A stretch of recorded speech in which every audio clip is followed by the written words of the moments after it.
আলহামদুলিল্লাহ, আজকে বাড়ির উদ্দেশ্যে আমরা দিলাম শাহালি গাড়ি। শাহালি গাড়ির সাথে আমাদের সাথে আছে আরো আমাদের ড্রাইভার, যিনি খুবই দক্ষ এবং আশা করি খুব ভালোভাবে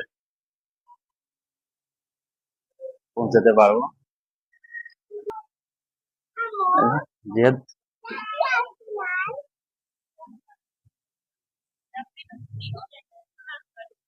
আমাদের যাত্রী তো জিহাদই বড় যাত্রী। ওটো ওটো, উঠতে পারো না? কি কও তুমি তো?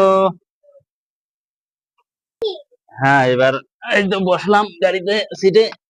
পরিষ্কার একটু সিট গুলো ক্লিন দেখো আছে কি নাই। হুম, অধিক।